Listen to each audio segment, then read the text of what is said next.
That's right. Well, but I do think there's a reality check that might be in order there. Yes, the Republicans did weaponize the House Intelligence Committee to some extent. Devin Nunes was sort of an attack dog. The way that Carol Issa was, I would always call when it was a chair of the House Oversight Committee. I'm not sure Chairman Richard said the Senate Intelligence Committee is going to be a movie for launching investigations in the House Democrats to whoever he thinks is wrong information. We'd like to talk about Dianne Feinstein and the run-up to the midterm some of the information, using her information, and the Brett Kavanaugh hearings. My guess is that we're going to have chairman after chairman on the Republican side in the Senate. We're just not going to be in the mood for that sort of thing. And I think that's bluster from the president. But one thing that we also think about this one is the Mueller investigation. Obviously, we got to see Robert Mueller playing pretty low in the run-up to the midterms. Very much unlike what we saw from the FBI director Jim Comey in 2016. Now, a lot of Democrats are saying that Mueller is going to return what the special counsel is going to do over the next couple of months. And when that era comes down, Wolf, when you talk to people inside the White House, inside the business, privately, they are still very much worried about the Russian investigation. They still think the president needs to get rid of that.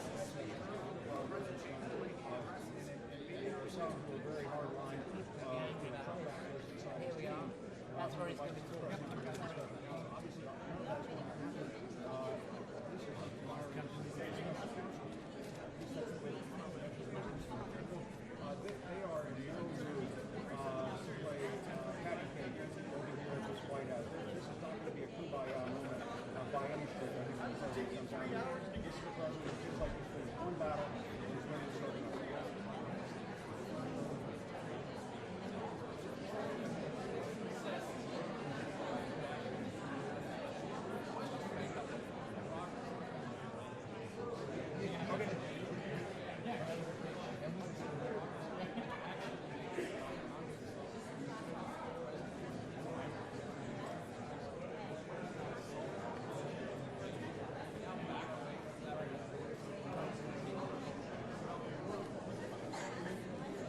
Yeah, I know. I'll lean forward. I'll put the IFB box up here. Sorry. Sorry, Jeff.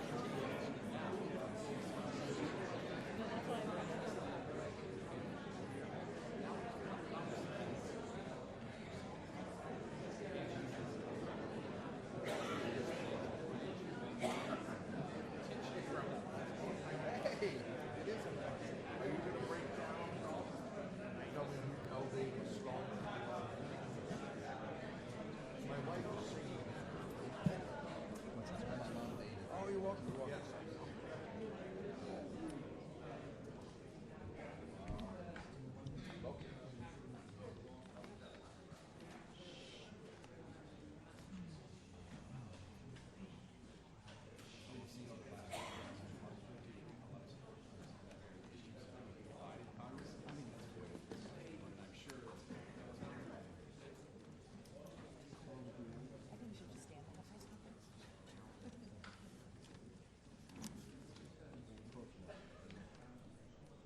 Yeah, absolutely. I do hear you. So this will be the first chance that we've had to hear from the president, as you mentioned, in person since the loss of the House last night and some gains in the Senate. I think the president is trying to portray this as a net positive, and to some degree it is a positive from the standpoint that increasing his margins in the Senate helps him with confirmation for a lot of federal judgeships that he's trying to get pushed through. Should Ruth Bader Ginsburg or Justice Sotomayor decide to retire before 2020, and I'm sure Democrats will do everything they possibly can to convince them to not do that. It puts him in a good position to get those confirmations through. The fact that Michael Ryan won in Ohio and Rick DeSantis won the governorship in Florida helped the president in the 2020 elections because he has now got Republican governors who can work those states for them. And of course, those are two big battlegrounds. So the question going forward is, what is the relationship going to be like between the House and the White House? The White House does believe that they'll be able to work together with the House on some nuts and bolts issues, running government, maybe do something on drug pricing, maybe able to do something on infrastructure. But they are expecting that there is going to be a blizzard of subpoenas headed their way. The incoming White House counsel, Pat Cipollone, is going to have his work cut out for him. And I think there's every chance here that the Democrats are going to try to tie the president in knots all the way through the next 2 years and 2 months, just to try to set themselves up well for November of 2020. So you're going to hear the president come out here and say that this was a positive for him. We'll see if he blames anybody for the House losses, and we'll hear what he expects for the way forward. And of course, then there's a lot of other thorny issues to come up as well. The Mueller investigation, that'll be renewed in the House Judiciary Committee. Will they be subpoenaing the president's tax returns? All kinds of things to ask the president this morning, Bill and Sandra. There's no question that this one could go on for a long time. The last one in the East Room, as my former colleague Mark Noller points out, went 1 hour and 17 minutes. So hey, get your popcorn out, hang on to your seats, because here we go.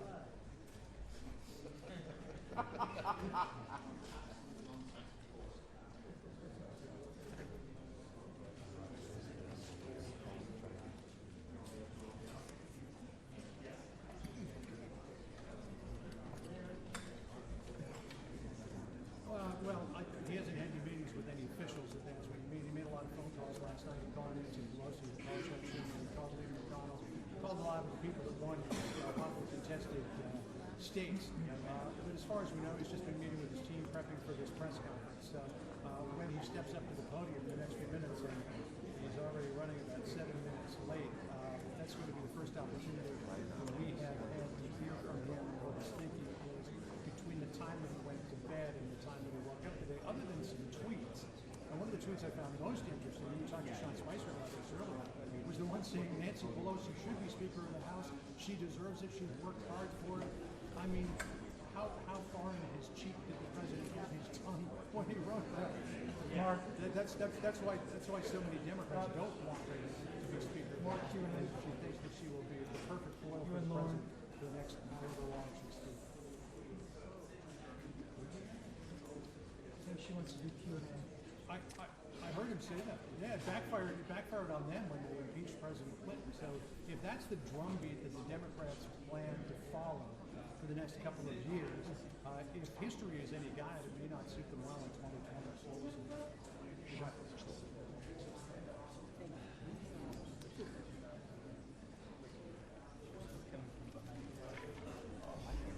Answers any and all, I agree with you on that. There'll be some back and forth and see what happens.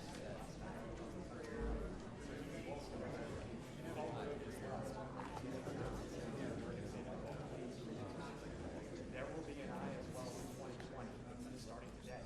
President not on the ballot last year, as we know, he was on the session. But going forward, about an eye. If the person is on the ballot, then it's going forward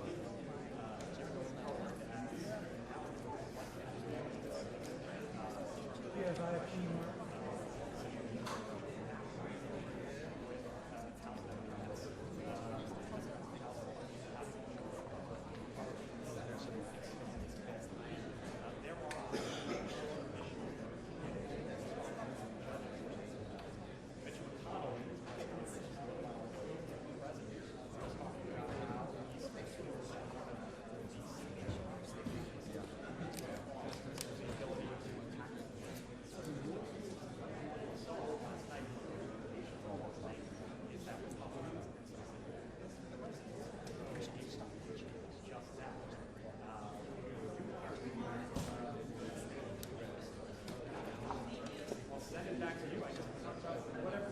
Mark, you can talk about support of the senators.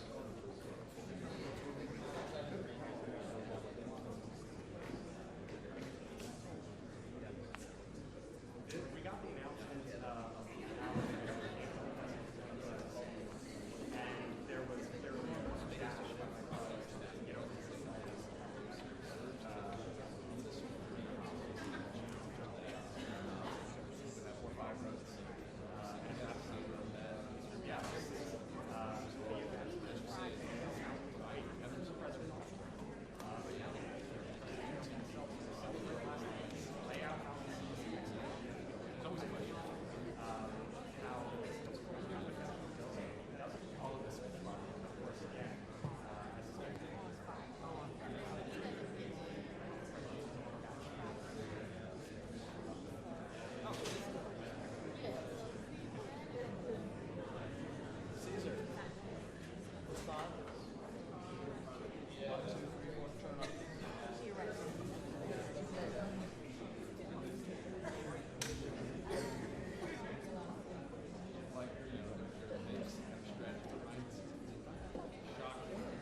He's going to see something the Democrats.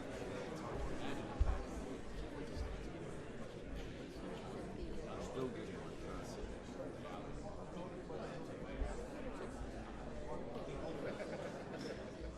What impact does it have on the 2019? none whatsoever. I was here when Obama came out and said, I got shellacked last night. And this is 2010. He lost. Everything was nailed down. And he went on to win re-election. Same with Clinton in 84. So no, this is isolated. I mean, it's like, you know, some of these states, you know, Maryland re-elected Governor Hogan Guys, let me also just point out that even though we say easily.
Coffee when I did one column this morning.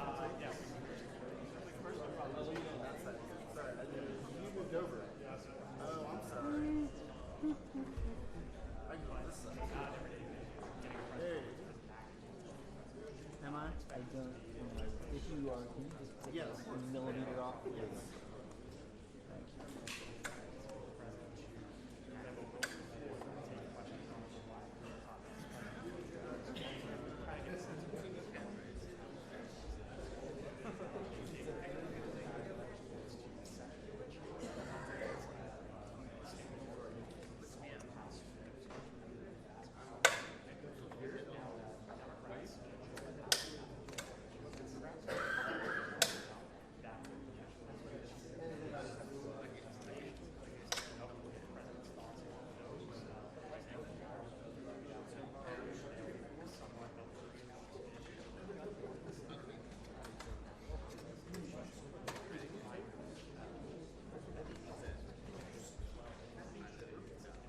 No idea. We're still waiting to hear from the president, his aides. A few of them in the room right now. We expect others will gather up shortly, but we have no indication exactly when this will start. I just want to punctuate some of the points you were discussing there with Tom. It's obvious that the Mueller investigation is on the president's mind. Only an hour ago, focusing on one of the statistics that came out of the exit polls last night, that I think the number about 46% of Americans who were polled said that they thought that the Mueller investigation was in fact politically motivated.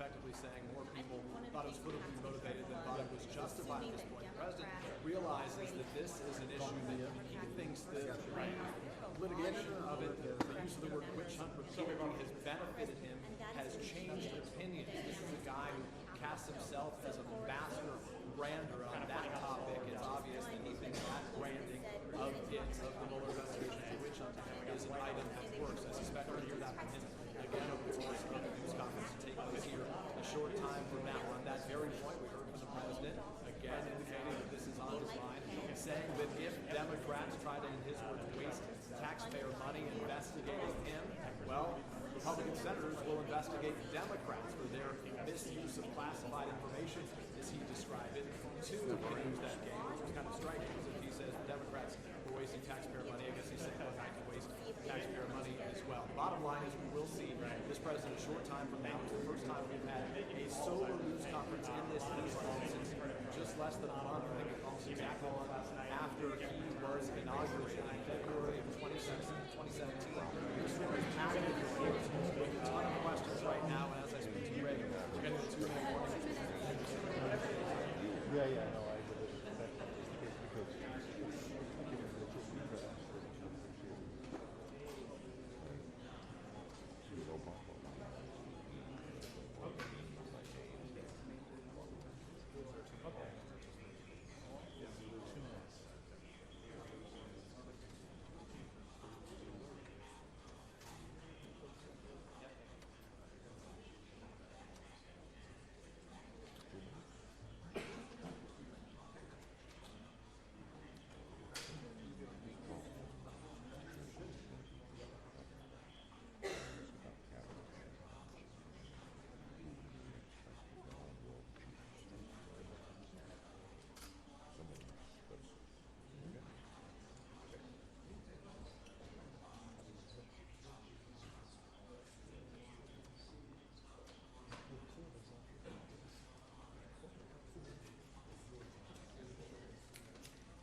Harry, good morning to you. Expect President Trump to cast this as a win overnight. He tweeted that this was a tremendous success. Why? Well, in talking to White House officials, they tell me, look, this wasn't the blue wave that a lot of people were anticipating, so you can expect President Trump to point to that. He will likely also point to the fact that he was out on the campaign trail, stumping for a number of these candidates in critical states in the Senate and governorships that did win.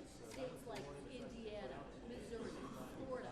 So expect him to talk about that. But there's also the reality, of course, the fact that there is now divided government. There is going to be oversight of this president. So this White House is racing for subpoenas and investigations. Democrats already signaling they are going to ask to see the president's tax returns. This was the president on Twitter earlier today. Let me read it for you, Harry. He wrote, "Those that worked with me in this incredible midterm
out the campaign with a record as harsh as we've ever White House. But he also suggested that if he had one thing that he would change over his first years in office, it would be perhaps, he said, his tone. You could kind of softer tone. But George, I expect you will see a president looking like he had a big victory last night. Now, obviously, the Republicans lost the House of Representatives. That's a big blow to this White House. It's a big blow to the Republicans.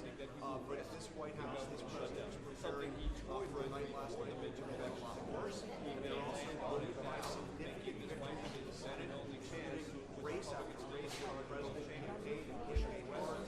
You will see a president coming out here talking about a great night as far as he's concerned.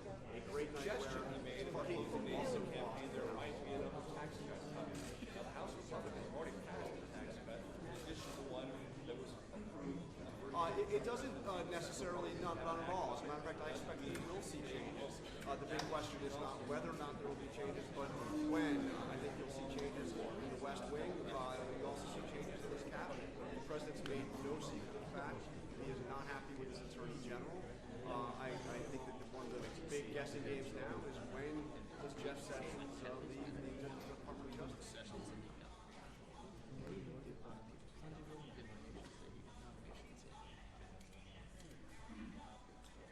Well, he does. You know, I don't think he's paying much attention to the fact that he's lost control, Republicans lost control of the House of Representatives. He's paying more attention to the fact that they've increased the majority in the Senate. That's the reason why the president's so happy in those speeches that he's put out since the midterms and since the results came in last night.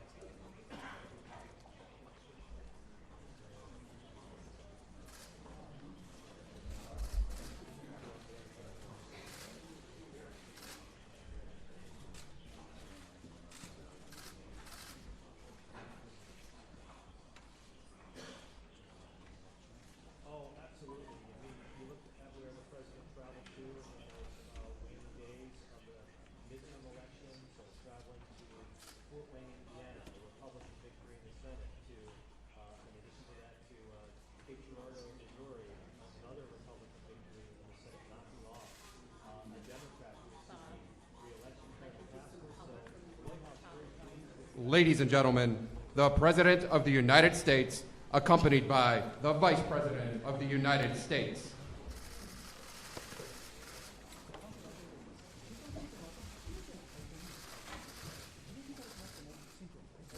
Thank you very much, please.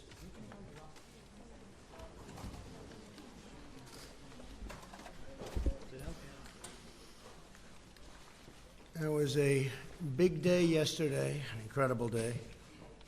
And last night, the Republican Party defied history to expand our Senate majority while significantly beating expectations in the House for the midterm and midterm year. We did this in spite of a very dramatic fundraising disadvantage driven by Democrats' wealthy donors and special interests and very hostile media coverage, to put it mildly. The media coverage set a new record and a new standard.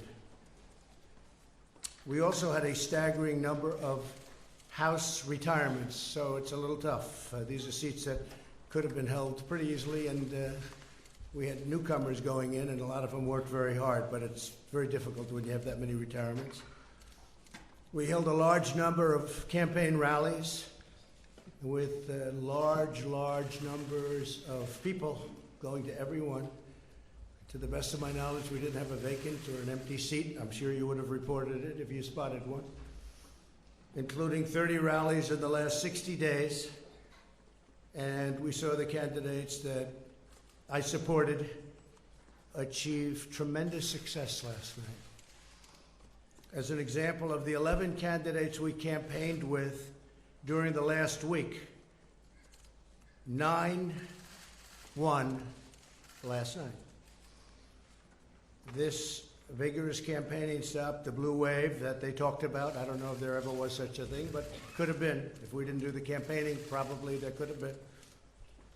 And the history really will see what a good job we did in the final couple of weeks in terms of getting some tremendous people over the finish line. They really are tremendous people, but many of them were not known but they will be none. This election marks the largest Senate gains for a president's party in a first midterm election since at least President Kennedy's in 1962. There have been only 4 midterm elections since 1934 in which a president's party has gained even a single Senate seat. As of now, we picked up, it looks like 3.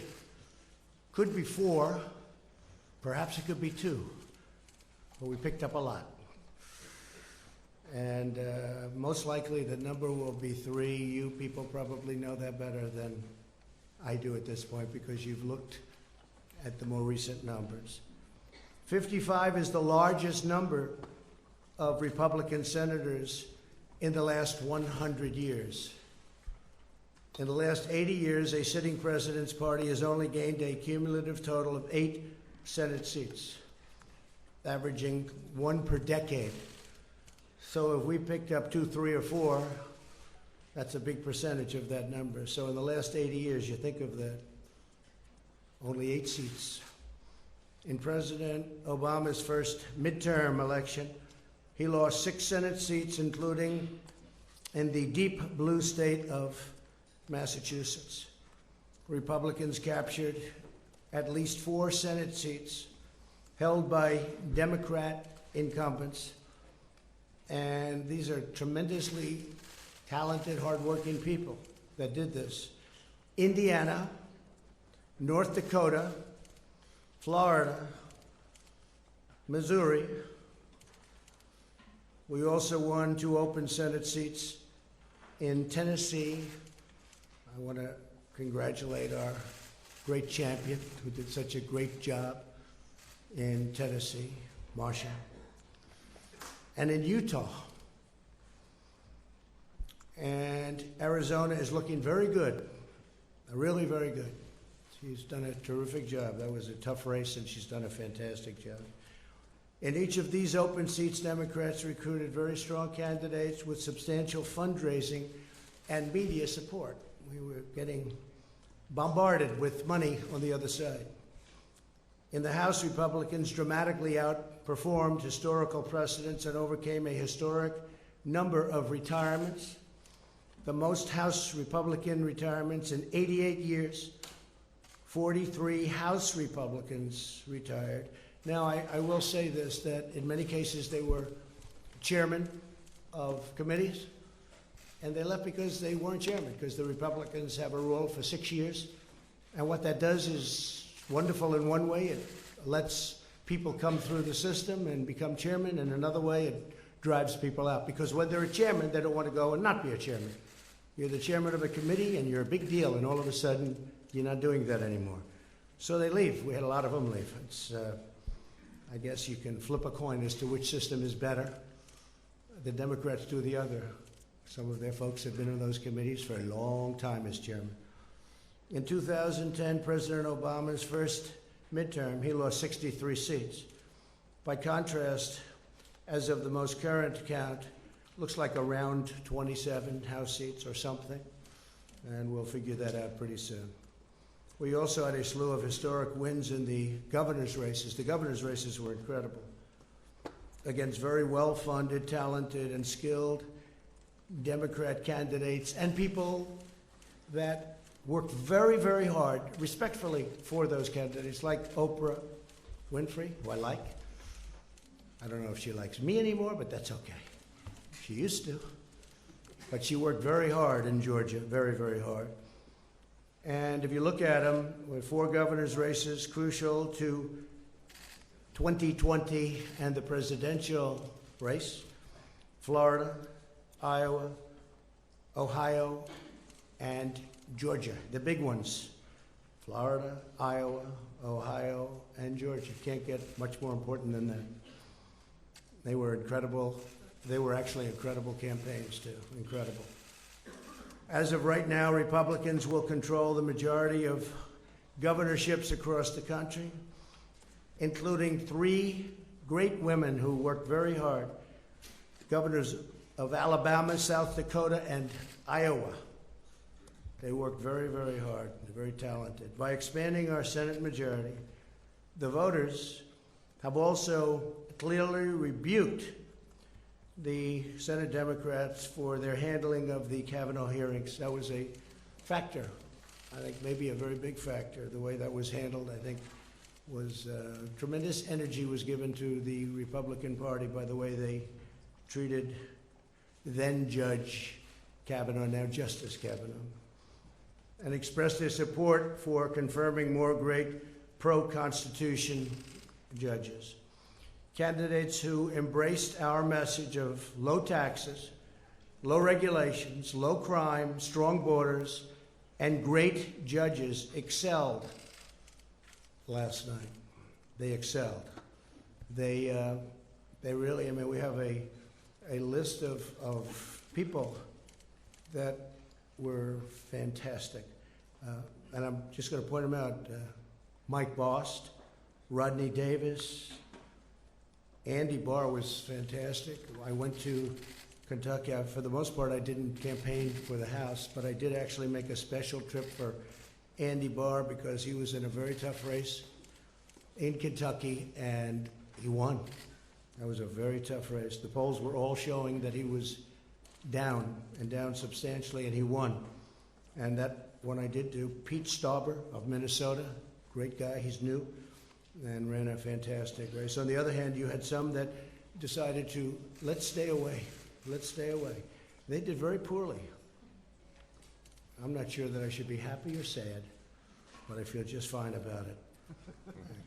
Carlos Cubella, Mike Kaufman.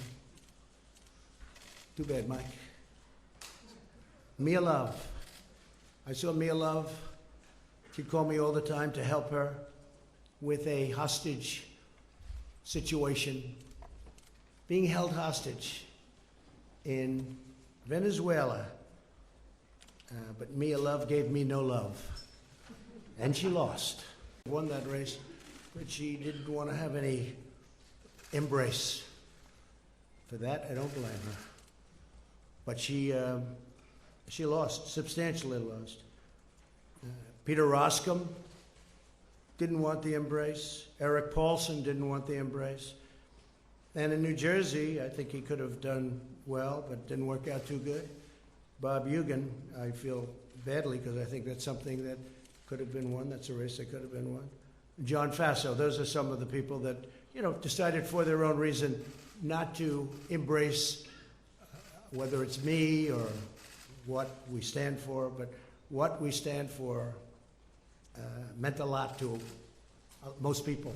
And we've had tremendous support, and tremendous support in the Republican Party, among the biggest support in the history of the party. I've actually heard at 93% it's a record, but I won't say that because who knows. But we've had tremendous support. America is booming like never before, doing fantastic. We have Larry Kudlow here, and he said the numbers are as good as he's ever seen numbers at any time for our country. But he's a young man, so he hasn't seen that many numbers. Where's Larry? You're a young man, right, Larry? And you haven't been doing this too long, but they're as good as you've ever seen. And we may have, if you have a question for Larry, we'll do that. But I want to send my warmest appreciation and regards to Majority Leader Mitch McConnell. We really worked very well together. We have been working very well together. We actually have a great relationship. People just don't understand that, which is fine. And also to perhaps, looks like, I would think, Speaker Nancy Pelosi. And I give her a lot of credit. She works very hard, and she's worked long and hard. I give her a great deal of credit for what she's done and what she's accomplished. Hopefully we can all work together next year to continue delivering for the American people, including on economic growth, infrastructure, trade, lowering the cost of prescription drugs. These are some of the things that the Democrats do want to work on, and I really believe we'll be able to do that. I think we're going to have a lot of reason to do it. And I will say, just as a matter of business, I was with some very successful people last night. We were watching the returns. So if the Republicans won, and let's say we held on by 2 or 1 or 3, it would have been very hard out of that many Republicans to ever even get support among Republicans, because there'll always be one or two or three people that, for good reason or for bad reason or for grandstanding, we have that too. You've seen that. You've seen that, plenty of grandstanding. But for certain reasons, that many people, you're always going to have a couple that won't do it. So that puts us in a very bad position.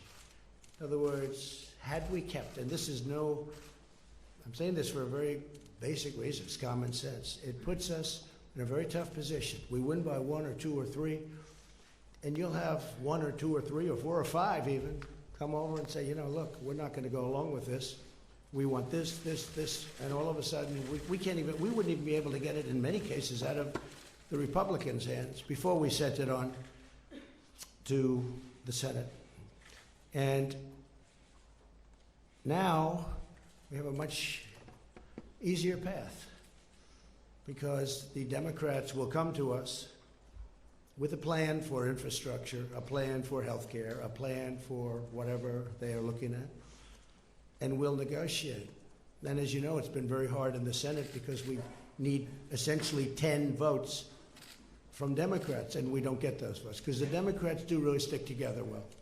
I don't agree with them on a lot of policy, but I agree with them on sticking together. They stick together great. So now we go into the Senate. We don't have the 10 votes. And what happens? It doesn't get passed. Even if it gets out of the House, it doesn't get passed. So under the new concept of what we're doing, I say, come on, let me see what you have. They want to do things. You know, I keep hearing about investigations, fatigue. Like almost from the time I announced I was going to run, they've been giving us this investigation fatigue. It's been a long time. They got nothing, zero. You know why? Because there is nothing. But they can play that game, but we can play it better. Because we have a thing called the United States Senate. And a lot of very questionable things were done between leaks of classified information and many other elements that should not have taken place. And all you're going to do is end up in back and forth and back and forth, and 2 years is going to go up, and we won't have done a thing. I really think, and I really respected what Nancy said last night about bipartisanship and getting together and uniting. She used the word uniting, and she used the bipartisanship statement, which is so important because that's what we should be doing. So we can look at us, they can look at us, and then we can look at them, and it'll go back and forth, and it'll probably be very good for me politically. I could see it being extremely good politically because I think I'm better at that game than they are, actually. But we'll find out. I mean, you know, we'll find out. Or we can work together. You can't do them simultaneously, by the way, just in case somebody says, oh, you can do them both. No, you can't.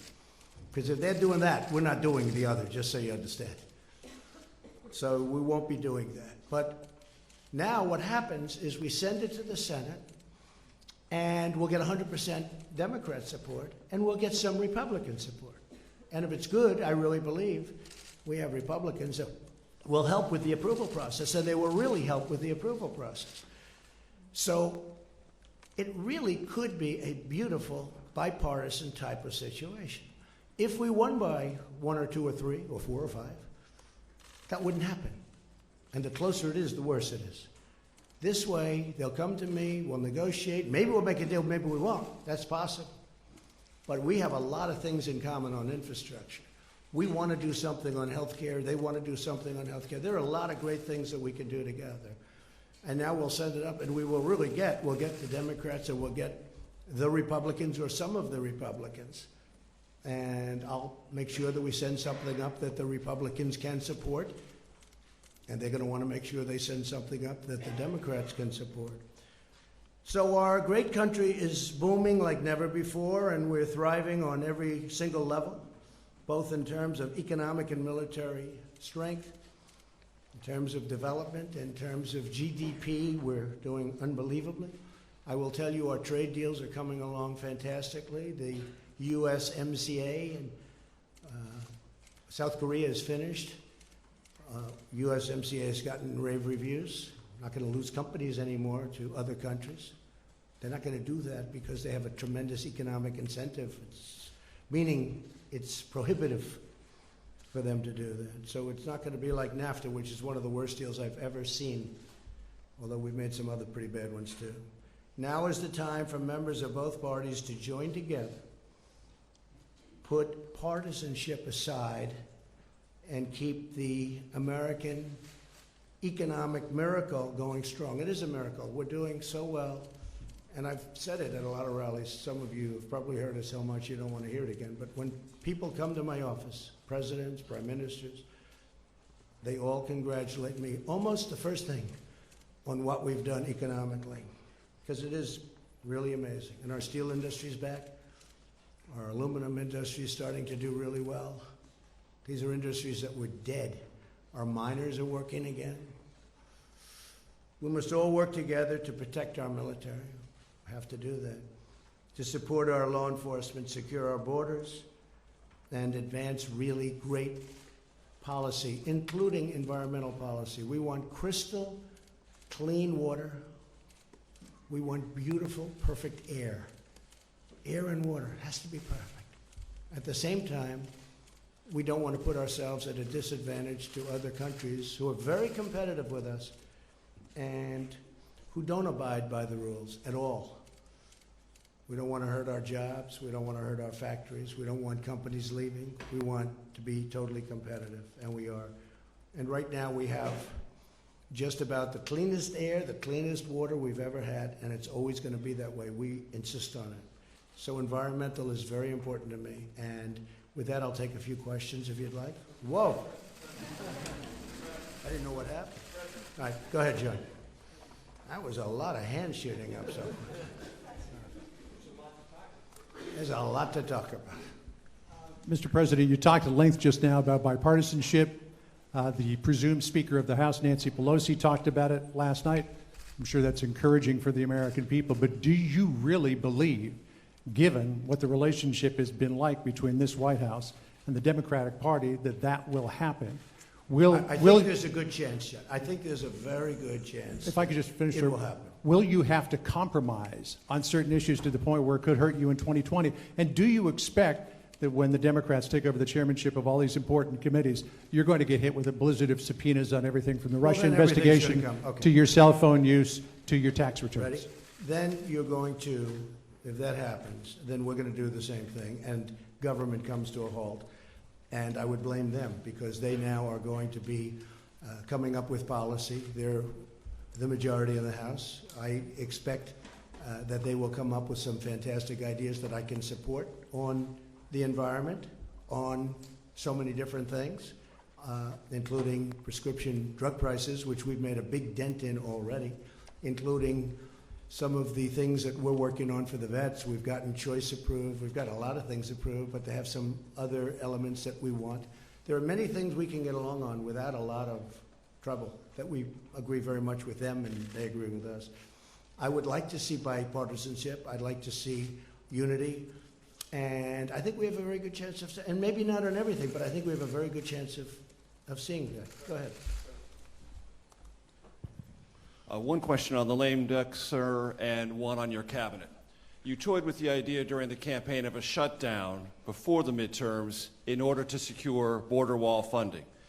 Are you prepared to go on a shutdown strategy during the lame duck, since this might be your last best chance? Not necessarily to secure that? Look, I speak to Democrats all the time. They agree that a wall is necessary. A wall is necessary. And as you know, we're building the wall. We've started, but we should build it at one time, not in chunks. But you want much more money, and you want much sooner. No, we need the money to build the wall, the whole wall, not pieces of it all over. And we are doing it. Now we have the military. Now we have other elements of a wall that are pretty nasty, to be honest with you, but nevertheless, it's pretty hard to get through it. But no, I'd like to see the wall. Many of the people that we'll be dealing with, in 2006, they approved the wall, essentially. It was a very strong border fence, but it was the same thing. And they all approved it. They all agreed. I have statements from every one of them. We have them saying, we need the wall. I mean, they sound like me. Mm-hmm. But we do need it, because we have people coming, and I'm not just talking about the caravans. We have people coming through our border that you physically can't put that many people. It's a 2,000-mile stretch. You can't put that many people along that stretch to guard it. And even if you did, tremendous fighting would ensue. So we need the wall. Many Democrats know we need the wall. And we're just going to have to see what happens. I mean, I will be fighting for it. They have done everything in their power to make sure. I got the military, $700 billion and $716 billion. The wall is a tiny, tiny fraction of the cost of that. But their whole agenda has been to try not giving me anything for the wall. I really believe politically they're hurting themselves. I actually think politically that's a good thing for me, but I want to get the wall up because we need it. So no shutdown scenario. I don't know. I can't tell you that. No, I can't commit to that, but it's possible. And can you give us clarity, sir, on your thinking currently, now after the midterms, about your Attorney General and your Deputy Attorney General? Do they have long-term job security? I'd rather answer that at a little bit different time. We're looking at a lot of different things, including cabinet. I'm very happy with most of my cabinet. We're looking at different people for different positions. You know, it's very common after the midterms. I didn't want to do anything before the midterms.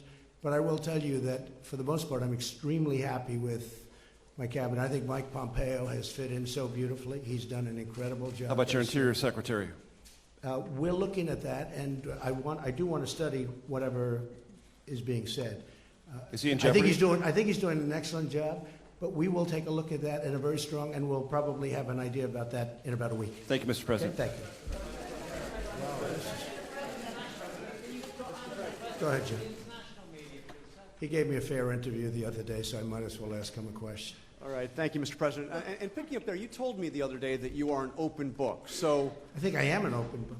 So point blank, Democrats go after your tax returns. Will you try to block that, or will you allow them to have them? Well, look, as I've told you, they're under audit. They have been for a long time. They're extremely complex. People wouldn't understand them. They're done by among the biggest and best law firms in the country. Same thing with the accounting firms. The accountants are a very, very large, powerful firm from the standpoint of respect. They're highly respected. Big firm. A great law firm, you know it very well. They do these things. They put them in. But people don't understand tax returns. Now, I did do a filing of over 100 pages, I believe, which is in the offices. And when people went and saw that filing and they saw the magnitude of it, they were very disappointed. And they saw the details. You'd get far more from that. And I guess we filed that now 3 times. But you get far more from that than you could ever get from a tax return.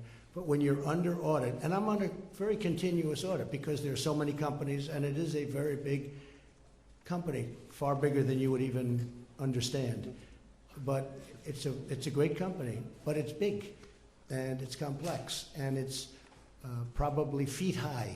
It's a very complex instrument, and I think that people wouldn't understand it. But if I were finished with the audit, I would have an open mind to it. I would say that, but I don't want to do it during the audit. And really, no lawyer, even from the other side, they say often, not always. But when you're under audit, you don't subject it to that. You get it done, and then you release it. So when that happens, if that happens, I would certainly have an open mind to it. So that means if the audit is still on, you will not turn over the tax returns, or you'll fight to block it? When it's under audit, no, nobody would. Nobody turns over a return when it's under audit. Okay? Thank you. Yeah, go ahead, please. One, I was tempted to ask you why you like Oprah so much, but I think I'll go on to the question that... why do I like Oprah? What kind of a question is it? Yeah, I'm just asking. Just curious. But He's the real question... He's a comedian here. The real question I do like Oprah, by the way. I do. She was a person I knew well, came to my place in Palm Beach often, and I have a lot of respect for her. Unfortunately, she didn't do the trick. The real question is, you just sat up here and said that from this podium that are you offering an my way or highway scenario to the Democrats? You're saying that if they start investigating you, that you can play that game and investigate better than them. Can you compartmentalize that? And I think I know more than they know. Can you compartmentalize that and still continue to work with them for the benefit of the rest of the country, No. or are all bets off? No. If they do that, then it's just all it is a warlike posture. And so then, wait a minute, then the follow-up... You heard my answer. Go ahead. Well, since it's Jim, I'll let it go. Okay. Thank you, Mr. President. I wanted to challenge you on one of the statements that you made in the tail end of the campaign in the midterms. That Here we go. That, well, if Let's you don't go. mind, Let's Mr. go. President, Come on. that this caravan was an invasion. As you know, Mr. I President, consider it to be an as you know, invasion. Mr. President, the caravan was not an invasion. It's a group of migrants moving up from Central America towards the border with the U.S. Thank you for telling and me that. I appreciate it. why did you characterize it as such? Because I consider it an invasion. You and I have a difference of opinion. But do you think that you demonized immigrants Not in this at all. election No, not to at all. try to keep? I want them to come into the country, but they have to come in legally. You know, they have to come in, Jim, through a process. I want it to be a process, and I want people to come in, and we need the people. Your campaign. Wait. You know why we need the people, don't you? Because we have hundreds of companies moving in. We need the people. But your campaign had an ad showing migrants climbing over walls and Well, so that's on. true. But They weren't actors. They're not going to be doing that. They weren't actors. Well, no, it's true. Do you think they were actors? They weren't actors. They didn't come from Hollywood. These were people. This was an actual. You know, it happened a few days ago, and they're hundreds of miles away, though. They're hundreds and hundreds of you know miles what? away. I That's think not an you invasion. should, honestly, I think you should let me run the country. You run CNN, All right. and if you did it well, your ratings Let would me be ask, much better. if I may Okay, ask that's one other enough. question, Mr. President. If I may ask Peter, one go other ahead. question, are you worried? That's enough. That's Mr. enough. President, That's I was enough. going to ask one of the other folks. That's had- enough. Pardon me, ma'am. Mr.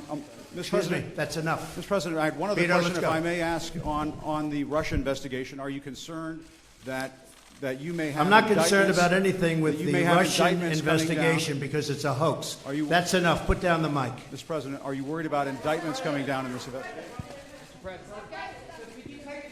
Mr. President. I'll tell you what, CNN should be ashamed of itself having you working for them. You are a rude, terrible person. You shouldn't be working for CNN. Go ahead. I think that's unfair. You're a very rude person. The way you treat Sarah Huckabee is horrible. And the way you treat other people are horrible.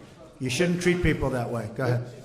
Go ahead, Peter, go ahead. In Jim's defense, I've traveled with him and watched him. He's a diligent reporter who busts his Well, I'm butt not a like the big rest fan of us. yours either, so I understand. to be honest. So let me ask you a question if I can. You repeatedly You said... you aren't the best. Mr. President, you repeatedly, over the course of Okay, the... just sit down, please. Well, when you report fake news, when you report fake news, which CNN does a lot, you are the enemy of the people. Go ahead. Mr. President, over the course of the last several days of the campaign, sir, at the end of the campaign, you repeatedly said that Americans need to fear Democrats. You said Democrats would unleash a wave of violent crime that endangers families everywhere. Why are you Because pitting they're very weak on Americans? crime. Why are Excuse you me. pitting Americans Peter. against one another, sir? Peter, what are you trying to be him? No, I'm Peter, just let asking me the question. Let me just tell you, very simple. Because they're very weak on crime. Because they have often suggested, members and people within the Democrat Party at a high level have suggested getting rid of ICE, getting rid of law enforcement. That's not going to happen, okay? We want to be strong on the borders. We want to be strong on law enforcement, and I want to cherish ICE because ICE does a fantastic job. What they do for us is so it's so unrecognized how good a job they do. So we want to take care of them, and we want to hold them very close because they do a good job. But the question, Okay, to be clear, though, the question, Thank you sir, very much. why are you sit down? But the question, but you didn't answer my question. Just very simply, the question is, why are you pitting Americans against one another, sir? I'm not. Is that how you view No, I'm not. citizens Well, of look, this country? I'll tell you what. We won a lot of elections last night. We did very well last night. But in and many ways, I think it it's going divided to the have. country. I think it's going to have a very positive impact. I watched NBC this morning. They didn't report it exactly correctly, but that's very, very. That's the fact with NBC. Nothing I can do about that. But I want this country to have protection. We want security in our country. I want security, Peter. I mean, you maybe don't think it's so important. And I think when you don't have it, you are indeed unleashing crime. I feel that. Go You ahead. said you would sign an executive order on birthright citizenship. Are you still going to sign the executive order on birthright citizenship? You'll this ask week? me that question a little bit later. Go ahead. Okay. Go ahead, sure. Thank you, Mr. President. The investigation by the special counsel Robert Mueller has been going on since last spring. It's been over your head. It's been a long time. Yeah, it's been over your head, over Republicans' head, during the midterms as well. Is this an opportunity for you, Mr. President, to end that investigation? Would you consider removing Mr. Mueller from his position? I could have ended it any time I wanted. I didn't. And there was no collusion. There was no anything. I didn't. They went after hackers in Moscow. I don't know about that. They went after people with tax problems from years ago. They went after people with loans and other things. Had nothing to do with my campaign.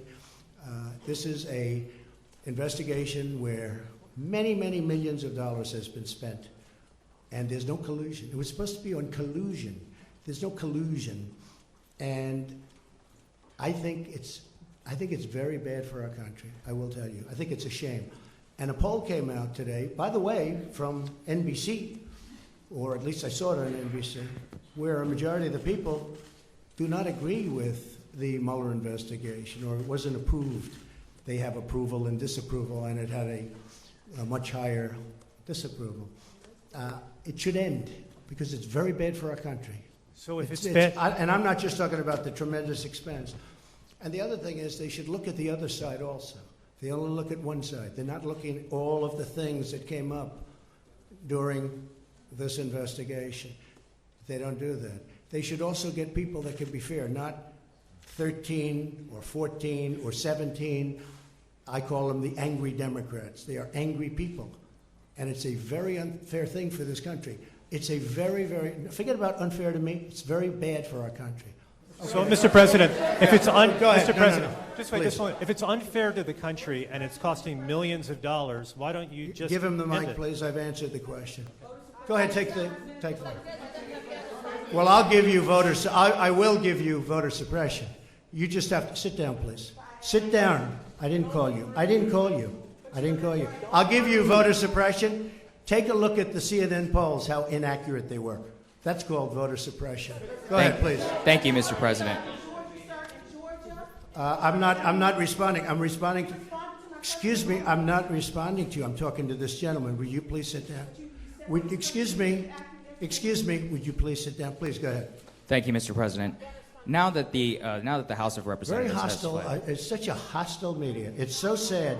You asked me about. No, you rudely interrupted him. Go ahead. Thank you, Mr. President. Do your demands remain the same to the United States Congress on immigration in exchange for a DACA fix, in exchange for an amnesty for 1.7 million? Are you willing to change any of those demands that you gave to Congress earlier? I think we could really do something having to do with DACA. And what really happened with DACA, we could have done some pretty good work on DACA, but a judge ruled that DACA was okay. Had the judge not ruled that way, I think we would have made a deal. Once the judge ruled that way, the Democrats didn't want to talk anymore. So we'll see how it works out at the Supreme Court. Do you still... Go ahead. So can you take a question from the international media? From where? From the international media. Yeah, go ahead. Go ahead. Which group? Where do you want me to take a question from? Yeah. Go ahead, ma'am. Go ahead. Take the. Oh. Either one. Or both. Are you together? Go ahead. We're not together. Mr. President, how do you respond to critics who say that your message on the campaign towards minorities have been polarizing? I don't think it has been at all. But is the election of two Muslim women, one of them is veiled to the House, which is making history. Is this a rebuke of this message, do you think? What you're saying. What? But is it a rebuke of this message? Do you think that this is more reflective of multi-ethnic and multicultural America? Well, that question, I can only say this. You look at the employment and unemployment numbers for African Americans, for Asian Americans, for Hispanic Americans, they're at a historic high. A poll came out recently where my numbers with Hispanics and with African Americans are the highest, the best they've ever been. That took place 2 or 3 days ago, the poll. I have the best numbers with African American and Hispanic American that I've ever had before. And you saw the same poll. So I can't say that. I can say this. You look at median income, you look at all of the employment and unemployment numbers, they're doing the best they've ever done. And it really is very reflective in the polls. Yes, go ahead. Mr. President, I'm from Brooklyn, so you'll understand me. I understand you very well. My question is on health care. How is it possible to keep premiums down and cover pre-existing conditions without the individual mandate to fund it?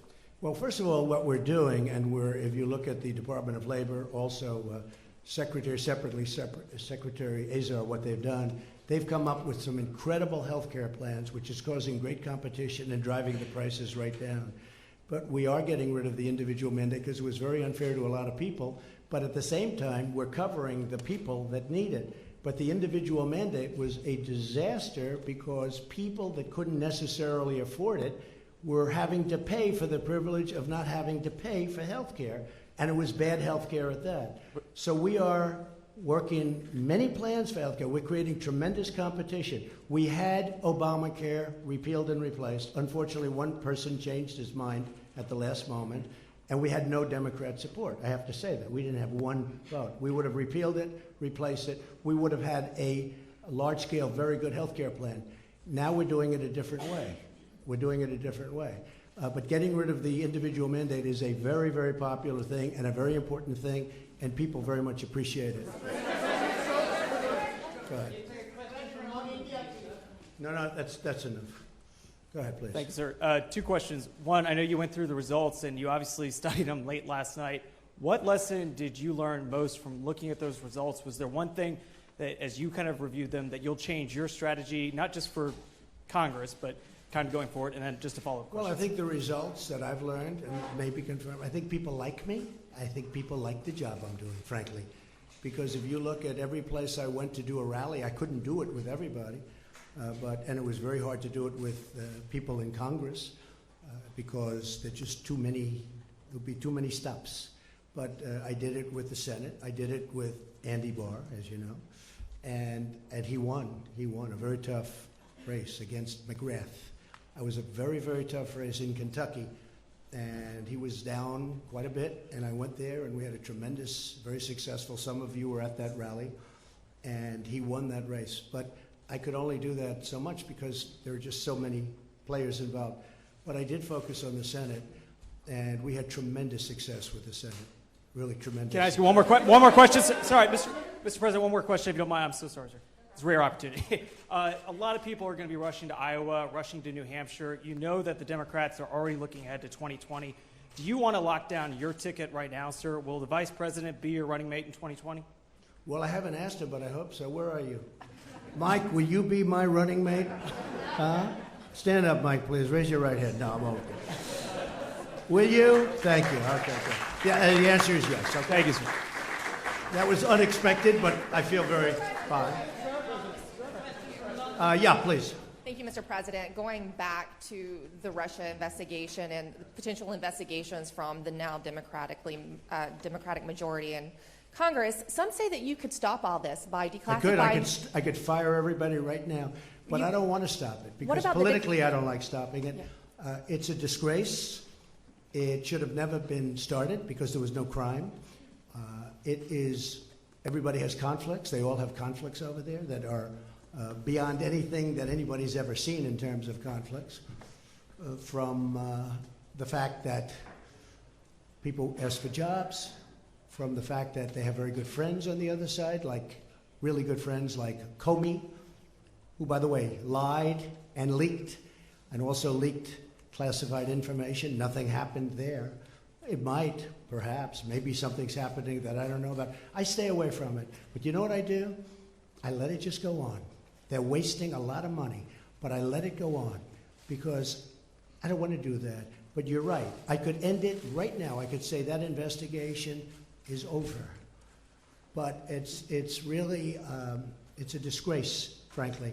And it's an embarrassment to our country. It's an embarrassment to the people of our country.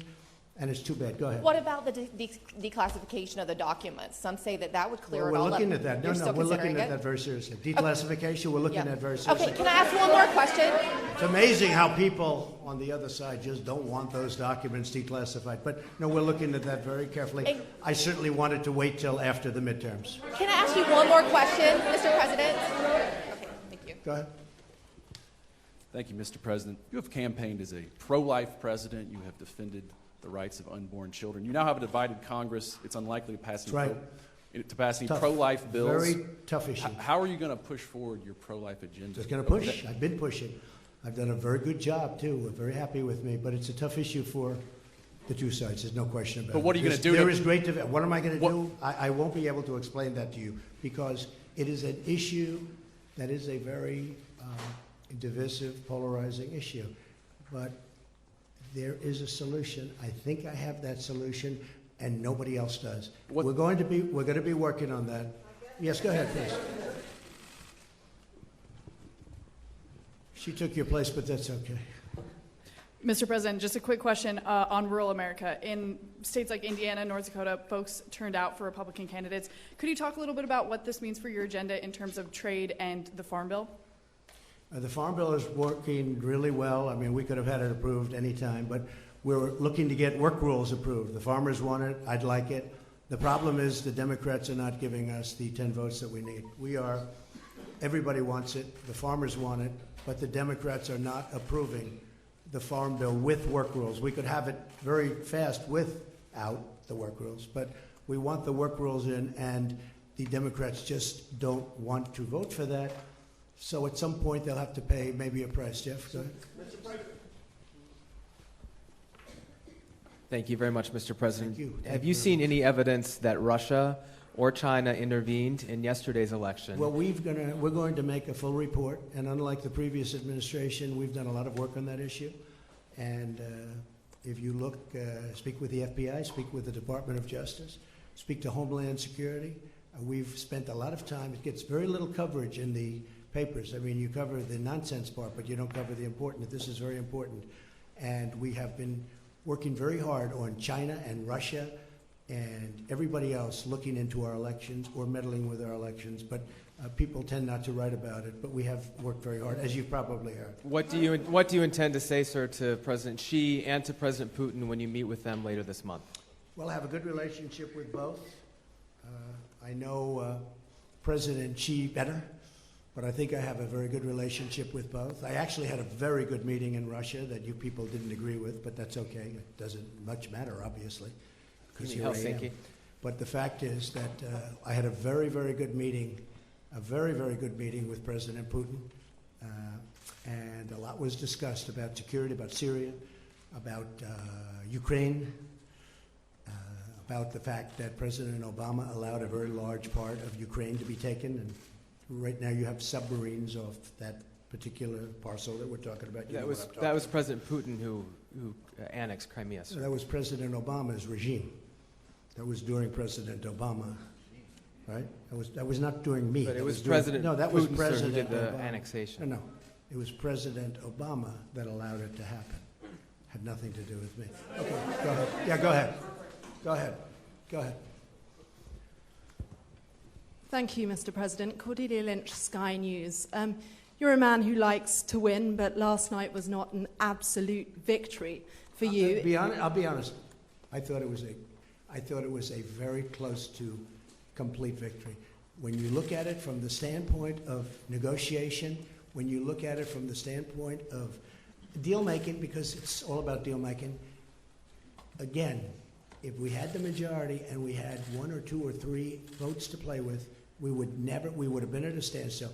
I really believe that we have a chance to get along very well with the Democrats, and if that's the case, we can do a tremendous amount of legislation and get it approved by both parties. So I consider it to be, hey, look, I won Georgia. President Obama campaigned very hard in Georgia. Oprah Winfrey campaigned very, very hard all over the television. I said, this is going to be tough. I only had me. I didn't have anybody else. And I went to Georgia, and we had one of the largest crowds that anybody here has seen ever at a political rally. And you know what? He won. And he won actually by, pretty good margin. He won. And then we went to Florida, and they had celebrities all over the place. And a man who happens to be a very smart person was running, Ron DeSantis, and people didn't give him a chance. And I went, and we did some great work, and they're going to have a great governor of the state of Florida. And then we talked about the Senate, and a lot of money was pouring in for the Democrat. This is a man who's been in office for like 44 years or something. This is a man who's like a professional at getting elected and being at office. So he's not, Bill Nelson, not easy to beat, okay? But they had a lot of celebrity coming out for Nelson. They had everybody coming out for Nelson. And Rick Scott won. and I helped him. And I think we've done an amazing job. And you could look at many other places. You just take a look at some of the other places.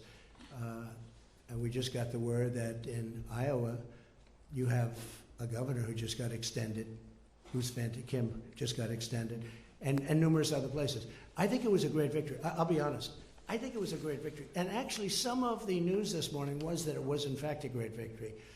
But if you look at it from the standpoint of gridlock, I really believe there's going to be much less gridlock because of the way this is going than any other. Sit down, please. Go ahead. Thank you, Mr. President. Let me ask you about one of the campaign promises you made down the stretch, which was a 10% tax cut for the middle class. Yeah. You just talked about gridlock. Democrats, they now run the House Ways and Means Committee. If it means a tax cut of some kind for the middle class, but that means raising rates elsewhere, corporations, on the wealthiest, is that a trade-off that you would be willing to make and able to enact the middle class tax? You know that this will have to be now proposed, because if we did it now, we don't have the votes in the Senate. We would need 10 Democrat votes. We probably couldn't get them. If we could pass it very easily in the House, but there's no reason to waste time because you don't have the votes in the Senate. But if as an example, if the Democrats come up with an idea for tax cuts, which I'm a big believer in tax cuts, I would absolutely pursue something, even if it means some adjustment. Some adjustment on which side, the corporate, the individual? Yeah, to make it possible. But I would love to see a tax cut for the middle class. Now, that's going to be their decision. They're going to have to make that decision. As you know, if we bring it up to the Senate, we'd need Democrat votes 10, and we don't have those 10 votes. And just because the markets would want to know, sir, some adjustment, would that be 1%, 2%, 3% on either side? It's too early. I'm just saying, I would be certainly willing to do a little bit of an adjustment. Go ahead, behind. Thank you. Go ahead, please. Mr. President, thank you very much. Two questions. One is, you had talked about leaders who had called to congratulate you. Did President Putin call to congratulate you? And will you, in fact, meet with him at lunch this coming weekend? Well, as I understand it, we're having, and I guess a lot of you are going over, we're having a lunch for numerous countries. I'll be there. I believe President Putin is going to be there. We don't have anything scheduled. I don't think we have anything scheduled in Paris. And I'm coming back very quickly. I'm going over. This is a great event. This is an important, really, it's going to be a very important and I think a very beautiful ceremony. I'm looking forward to going, and we're representing the incredible heroes of the world, but the heroes of our country from World War I. And so I'll be going there, and I am very proud to go there. Did he call you? I don't think we have time set aside for that meeting.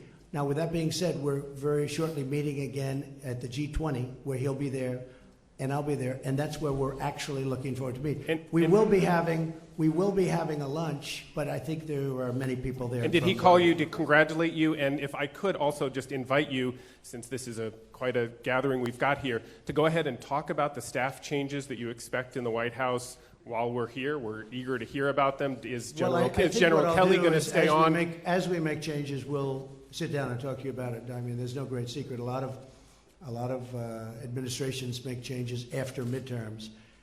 I will say that for the most part, I'm very, very happy with this cabinet. We're doing a great job. But what about in the White House? What about in the White House, sir? You've got a lot of White House staff. Some have been talking about leaving. General Kelly has been rumored to be leaving. No, people leave. People leave. And is that going to happen? People leave. I haven't heard about John Kelly, but no, people leave. They come in. They're here. It's a very exhausting job. Although I love doing it, I must tell you. But it's exhausting for a lot of people. I'm surprised at a lot of people. They start off, they're young people. They're there for 2 years, and they're old by the time they leave. It's quite exhausting. But I love doing it, and I'll tell you, there will be changes. Nothing monumental from that standpoint. I don't think very much different than most administrations. And we have many people lined up for every single position. Any position, everybody wants to work in this White House. We are a hot country. This is a hot White House. We are a White House that people want to work with. Okay. No, please, behind you. Go ahead. Mr. President, this has been a very challenging campaign. This has been a very challenging campaign. It's been a very challenging campaign. It has involved quite a lot of abuse and a lot of violence. People have died during the course of this campaign. Right. Is there any way in which you think the temperature could be lowered Perhaps peace could break out with the media. Perhaps your bipartisan relationships across the House and the Senate may now produce some change, or are we going to have more of the same? It's a very fair question. Look, I would love to see unity and peace and love and any other word you want to use. And obviously, I think we had to, especially at this particular juncture, we had to wait till after the midterms are over. Now they're over. If they would cover me fairly, which they don't, I'm not saying that in a hostile way. I get extremely inaccurate coverage. I can do something that's fantastic, and they'll make it look like not good. And I don't mind having bad stories. I make a mistake, cover it. I'd like you to cover it fairly, but cover it. But when you do something terrific, look how little the economy is talked about. A poll came out this morning talking about how little the three networks, I don't think they included CNN, but how little the three networks talk about how good the economy is. How little. Almost not at all. If President Obama had this economy, and by the way, if that administration through somebody else kept going, you would have had negative 4.2 instead of positive 4.2% growth. You would have had negative. It was heading down. But here, the point is this, excuse me. I would love to see unity, including with the media. Because I think the media, I'll be honest, I think it's a very divisive thing for our country. And you would be amazed at how smart people are that are reading your stories and seeing your stories and watching. You'd be amazed how perceptive and how smart they are. They get it. And it really does bring disunity. I didn't, excuse me. You are not called on. Go ahead, please. Thank you, President Trump. Shortly after your victory speech on the historic night of back in November 2016, I asked you to what single factor you most attributed this victory to. You have to speak up. Sure. On the night of your victory, I asked you, right after your speech, to what you would attribute your victory. You pointed up to the ceiling and you said that it was God. Based off of that, how would you say over the last 2 years God plays, what kind of a factor he plays in the day-to-day execution of the office of the president? Well, God plays a big factor in my life, and God plays a factor in the lives of many people that I know very well in this room, like your vice president. God plays a very big role in my life.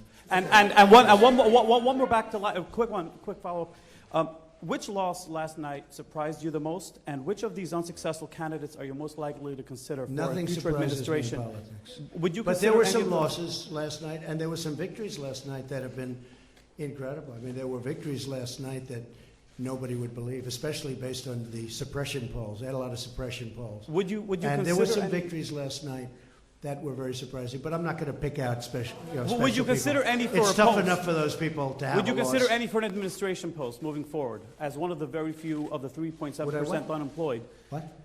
Would you consider any of the people who lost last night for a post in the administration in the near future? I know a couple of very good ones. Yeah, I would actually. Go ahead, please. Mr. President, I asked you on Monday if there was anything that you regret in your first 2 years. And you said that at times you could have and should have used a, quote, softer tone. Your critics, as you can imagine, your skeptics, they say they're not holding their breath on that happening.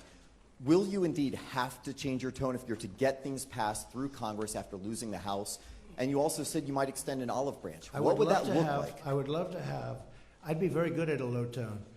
But when things are done not correctly about you, written about you, said about you, on television, on wherever it is, you have to defend yourself. I would love to do very, very even tones, much easier than what I have to do. I have to go around, and going around is much easier than facing somebody and being treated fairly. But when you're not treated fairly, you really have no choice. I would love to have a very even, modest, boring tone. I would be very honored by that. But you know what? When you have to fight, all the time fight, because you're being misrepresented by the media, you really can't do that. But not about the media, sir. But sir, real quickly, not about the media, but what about with Congress? Please, go ahead. Mr. President, can you tell us how you focus on the economic... Where are you from, please? Japan. Say hello to Shinzo. Yes. I'm sure he's happy about tariffs on his cars. Go ahead. That's my question, actually. So how you focus on the trade and economic issue with Japan? Will you ask Japan to do more, or will you change your tone? I really don't understand. I mean, how will you focus on trade and economic issues? Trade with Japan? Yes. Well, we're dealing with Japan right now on trade. Japan has, it's a great country. You have a great prime minister who just had a very successful election. He's a very good friend of mine. He's one of the people I'm closest with. But I tell him all the time that Japan does not treat the United States fairly on trade. They send in millions of cars at a very low tax. They don't take our cars. And if they do, they have a massive tax on the cars. Japan, and I'm not blaming Japan, I'm blaming the people that were in charge of the United States for allowing that to happen. But as you know, we have close to a $100 billion trade deficit with Japan. And Japan has treated us very unfairly. But don't feel lonely, because you weren't the only one. How about North Korea? How about North Korea? Thank you, Mr. President. Two international news questions. The first one, Secretary Pompeo's talks about North Korea have been postponed. What is happening there, and will your meeting still happen with... We're going to change it because of trips that are being made. We're going to make it at another date. But we're very happy how it's going with North Korea. We think it's going fine. We're in no rush. We're in no hurry. The sanctions are on. You still expect to meet Kim listen, Jong-un? Excuse me, wait. Sorry, sir. The sanctions are on. The missiles have stopped. The rockets have stopped. The hostages are home. The great heroes have been coming home. Mike Pence was in Hawaii, where one of the most beautiful ceremonies that anyone's ever seen for the fallen. These are great heroes. Very important. When I was running, a lot of people, as many years ago as it was, in many cases grandchildren, but they were asking about that. They're coming home, and they're being provided to us as we speak. But I'm in no rush. I'm in no rush. The sanctions are on. I read a couple of times, and I've seen a few times where they said, he's done so much. What have I done? I met. Now, I'd love to take the sanctions off, but they have to be responsive, too. It's a two-way street. But we're not in any rush at all. There's no rush whatsoever. You know, before I got here, they were dealing with this for over 70 years. And I guess on a nuclear front for 25 years. That's a long time. I've been there. I probably left Singapore 4 or 5 months ago. And we made more progress in that 4 or 5 months than they've made in 70 years. And nobody else could have done what I've done. But I'll say this very simply. We're in no rush. The sanctions are on, and whenever it is. But that meeting is going to be rescheduled. That meeting, but how about your meeting with Kim Jong-un, sir? Will it happen in the next months? Sometime next year, I would say. Sometime next year? Sometime early next year. And a quick question on the USMCA. Now that it's been concluded, have you repaired your relationship with Prime Minister Trudeau? Yes, I have. We have a very good relationship. Thank you very much, Mr. President. We've been talking a lot about division and the division that exists in this country right now. And some of the statistics are disturbing, I think, to just about everyone. Anti-Semitic incidents have increased by 57% since 2016. Hate crimes are on the rise. Why do you think that is, and what will you do about it? It's as very president? sad to see it. I hate to see it. And as you know, I've done more. In fact, if you were with us the last time we met, Prime Minister Netanyahu said that this president has done more for Israel than any other president. Those words, those exact words. Jerusalem, protection, working together, so many different things. But the big thing is Jerusalem. You know, many presidents have said they are going to build the embassy in Jerusalem. Never happened. Making it the capital of Israel. Never happened. Never happened. But it happened with me, and quickly. And not only did it happen, we built the embassy. That would have taken another 15 or 20 years and cost probably billions of dollars. And we did it for a tiny amount of money. It's already done. It's open. Nobody has done more for Israel than Donald Trump. And the nice part is that's not me saying it. That's Prime Minister Netanyahu. But what about Mr. President, what about the divides in this country? Mr. President, what about healing the divides in this country Well, and we want to addressing see those that. We want to issues see it healed. specifically. And one of the things I think that can help heal is the success of our country. We are really successful now. We've gone up $11.7 trillion in worth. If you know, China's come down tremendously, tremendously. China would have superseded us in 2 years as an economic power. Now they're not even close. China got rid of their China 25 because I found it very insulting. I said that to them.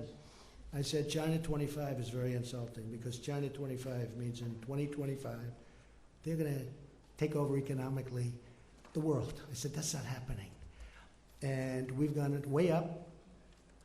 They've gone down. And I don't want them to go down. We'll have a good meeting and we're going to see what we can do. But I have to say this. Billions of dollars will soon be pouring into our treasury from taxes that China is paying for us. And if you speak to Mr. Pillsbury, who probably is the leading authority on China, he was on the other day saying he has never seen anything like it. And you know who else hasn't? China hasn't. And Mr. President, But we're going to try and make a deal with China because I want to have great relationships with President Xi, as I do, and also with China.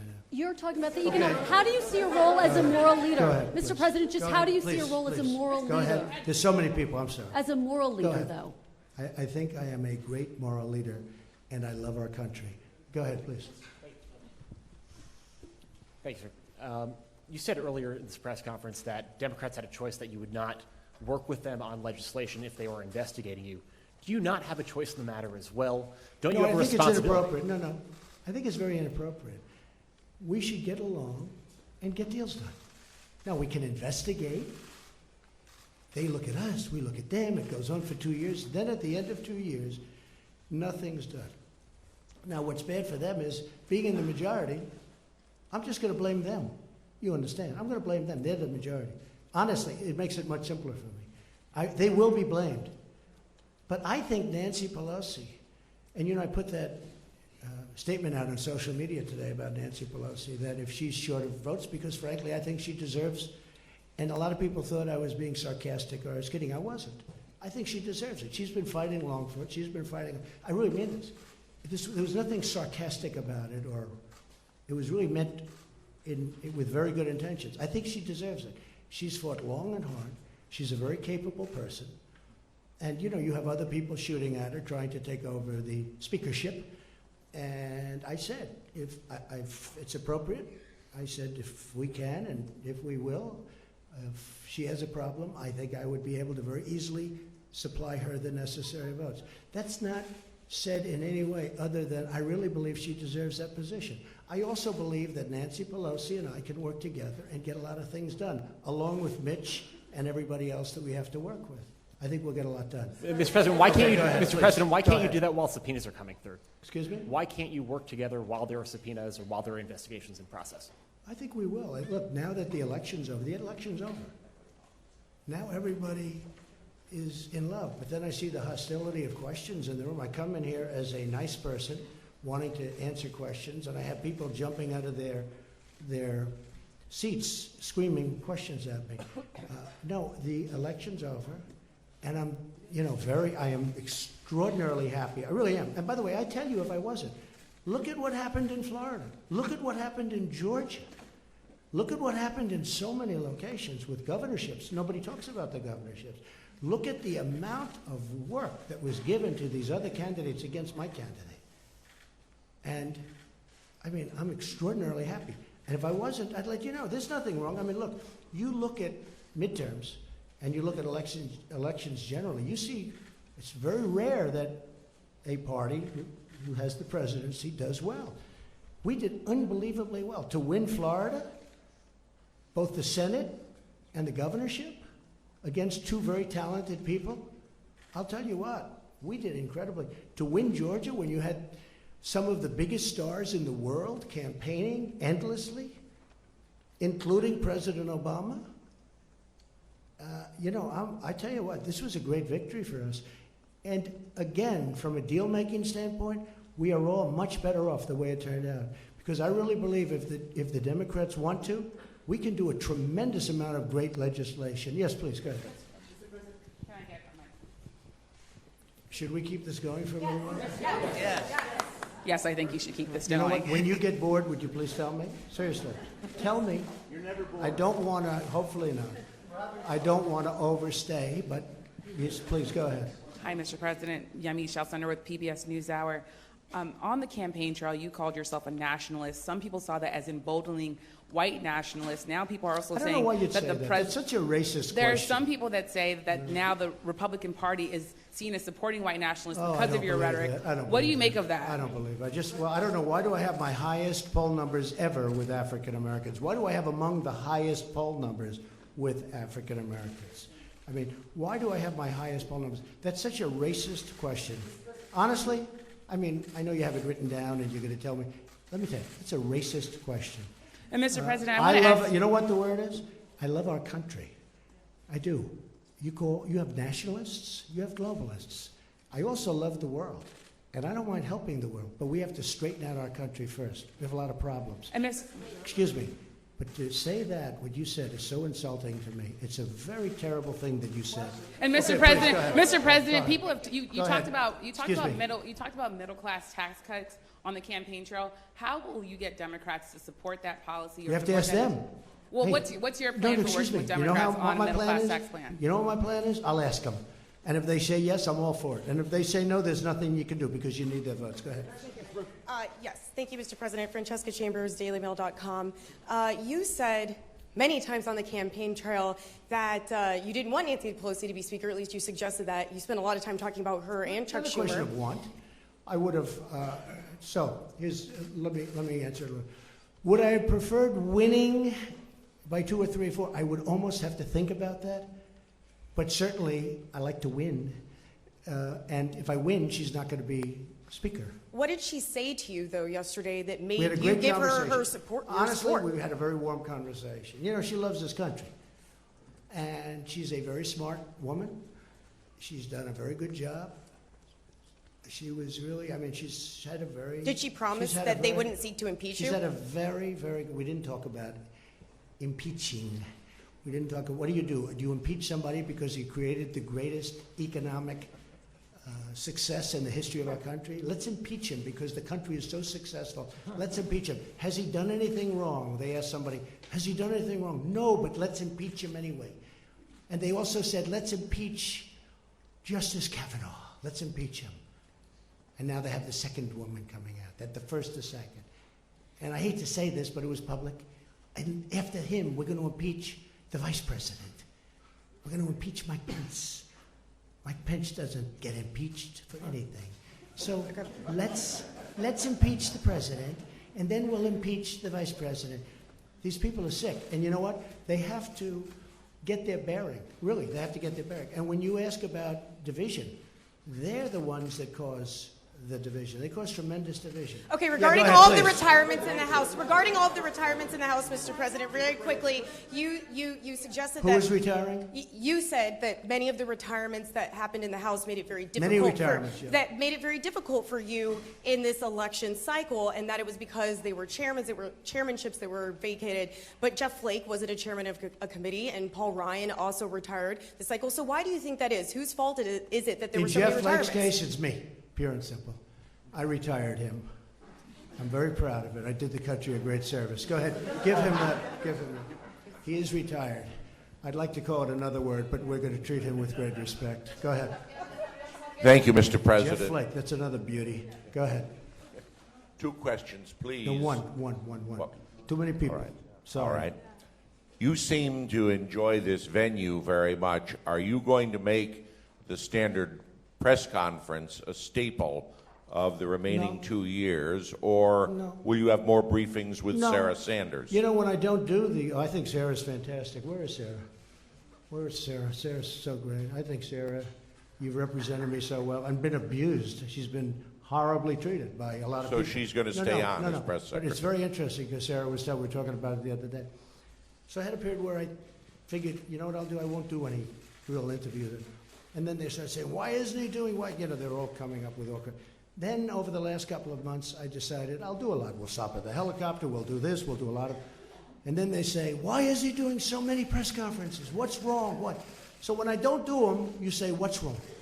When I do them, you say, what's wrong? And when I go in the middle, you say, what's wrong? But in the middle, you know that. None of us have ever complained about Right? access to it. Yes, None sir. of us have ever complained about access. Okay, good. None of us will. No, you did. Excuse me. Well, you complained about access when I purposely just stayed away from the press for a while because I wanted to see how it worked. And can I be honest with you? It didn't work well. Mr. President, I It didn't work well. question. So Sarah will stay on as press secretary. Okay, please, go ahead. No, go ahead. First off, I personally think it's very good to have you here because a free press and this I type do of too. engagement. Actually, I do too. Yes, it's vital to It's called democracy. earned media. It's worth billions. Go ahead. So I have two questions for you, if that's all right. It's a rare opportunity. First, just a point of clarification on the tax returns issue. You brought up the audit. That doesn't prevent you from releasing them. I know. Oh, sure. Right, But but I didn't say it prevented me. I said lawyers will tell you not to do it. But Go if ahead. the What's your demo- next question? Go if- ahead. Come well, on, let's go. just on that. More exciting Okay. question than that, please. Second one. Michael Cohen recently said you called black voters stupid. That's false. Omarosa has accused you of using the N-word, and the That's false. rapper Little John has said you called him Uncle Tom. What's your response? I don't know who Little John is. I He really was don't. on The Apprentice. I don't know. Oh, he was? Okay. Yeah. Oh, I see. Have you ever I made don't know. racist remarks? No, I would never do that, and I don't use racist remarks. And you know what? If I did, you would have known about it. I've been hearing there are tapes for years and years. There are tapes. Number one, I never worried about it because I never did. I never used racist remarks. I've never used racist remarks. Okay. Well, one point of fact. Go ahead. One point of fact, because you told her you have Quiet, the highest approval quiet, among quiet, African quiet. Americans. Go ahead. It's just 8%, sir, single digits. See, when you talk about division, it's people like this that cause division. Great division. No, point of fact is that I never used a racist remark. That's the point of fact. Who are you from? I'm from Yahoo News. We know Yahoo, no, good. Good. I hope they're doing well. Where are you from? FTV Lebanon. Oh, Lebanon. Yes. Thank you, Mr. President. We're so happy to be here as well, have this opportunity.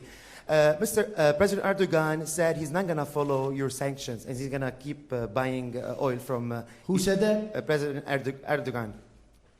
Turkey. I know. And you're going to meet him soon. Just can't understand his... Okay. You're going to meet him soon. You're going to have this talk. And some countries are going to take the same steps that President Erdogan is doing. So let me just tell you about the oil, okay?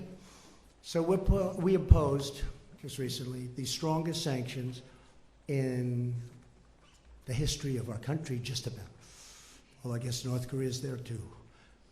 But I gave some countries a break on the oil. I did it a little bit because they really asked for some help. But I really did it because I don't want to drive oil prices up to $100 a barrel or $150 a barrel, because I'm driving them down. If you look at oil prices, they've come down very substantially over the last couple of months. That's because of me. Because you have a monopoly called OPEC. And I don't like that monopoly. I don't like it. And oil prices are coming down. So rather than deciding to be as tough as I am on most of the sanctions, what I've done is I said, we're not going to do it that way. We're going to let some of the oil go out to these countries that really do need it, because I don't want to drive the oil prices up to $100 or $150 a barrel, which could happen very easily. It's a very fragile market, very, very fragile. I know it very well. And it's the absolute right decision. And they'll get tougher as time goes by, maybe. But I don't want to have any effect on the oil prices worldwide where I drive them up, because I consider that to be a tax, and I don't like taxes. We have a peace process between Israel and Palestine. Please. The peace process is over. Who? Oh, congratulations to John Tester. Congratulations. I'm sure you're very unhappy about that. Go ahead. Mr. Yes, President, please, go ahead. Can you address the... We'll take a couple of more and then we'll go. Can you address concerns in places like Georgia where people waited in line to vote for hours, where voting machines weren't working in certain districts, and You there think that's the wasn't power? reason that the candidate lost? Well, there are concerns being raised that it wasn't. I wasn't equal involved access in to- Georgia. I know, but other but than, as other than I president- love the state. I Yes, do but love as the president of the United States, are you concerned about the access that people are having to voting? I heard it was very efficient in Georgia. I heard it was very efficient. But again, you'd have to ask the state governments, because just one of those things you're going to have to ask them. Yeah, go ahead, please. Please, go ahead. Thank you, Mr. President. You expressed some concerns about social media companies unfairly censoring conservatives during the election. Do you anticipate working with Democrats to regulate these companies, or are you satisfied with the I would way do things that, are? yeah. I would look at that very seriously. I think it's a serious problem. At the same time, you start getting into speech. That's a very dangerous problem. That could be the beginning. So it's very dangerous. Believe it or not, I'm one that really likes free speech. A lot of people don't understand that. But I am a big believer. When you start regulating, a lot of bad things can happen. But I would certainly talk to the Democrats if they want to do that. And I think they do want to do that. Yes, sir. Go ahead. Former President Barack Obama famously said that he had a pen and a phone to use executive power on issues like immigration. Do you see yourself using executive power to get some of your immigration agenda done? I do. I think that some of it I can use executive power on some, not all. But I mean, he certainly used it. He used it on DACA. And when he did it, he said something to the effect that, I'm not allowed to do this, it'll never hold up, but I'm doing it anyway. And he did it, and they found judges that approved it. We also found judges that didn't approve it, so it's obviously going to be determined in the Supreme Court. And if the court rules in favor of what President Obama thinks they should rule, which is what he said, then I will probably have a deal with the Democrats in a very short period of time. We were very close to having a deal until we got that very strange ruling. Sir? You also made some promises about immigration during the campaign, and I want to know if you're going to follow through with them. Are you going to Which one are you talking about? Birthright citizenship. Are you going to sign an executive order to ban? We are looking at it very seriously, absolutely. Is yes or no? Or and I believe we have the absolute right, but that's another case that will be determined by the Supreme Court of the United States. Are you going to send 15,000 troops to the border? You've been reading the same documents as I have. You know exactly what I'm doing. You know exactly what I'm doing. So go ahead. What's your next question? Also, on the Khashoggi matter, we've been more than a month since the death of Mr. Khashoggi, Yeah. the journalist. Very sad thing, very terrible thing. Do you think Saudi Arabia is guilty of having him murdered? And if so, I'll what have kind a of much punishment will be stronger involved? opinion on that subject over the next week, and I'm working very closely with Congress. We're working together, some very talented people, and we're working with Congress, we're working with Turkey, and we're working with Saudi Arabia, and I'm forming a very strong opinion. Go ahead, John. Go ahead, John. Mr. President, just a quick follow-up. You said something about Nancy Pelosi. You said that Nancy Pelosi, she loves our country. Do you regret some of the things you said during the campaign? I mean, No. various times you said Democrats want to put a wrecking ball to our future, Well, I want to believe destroy that. our country. I believe that. With their current policy, they're using a wrecking ball on our country. I believe that 100%. This would be a wrecking ball. But I think there's a compromise somewhere, and I think that could be really good for our country. Okay, how about one more? Do you Go regret ahead. the ad? Did you regret the ad that you did that was branded as a racist ad? And even Fox No, I News don't. wouldn't air it, No. NBC wouldn't Do air I it. regret other it? networks? Yeah. Surprised you'd ask me that question. I do not. Go ahead, please.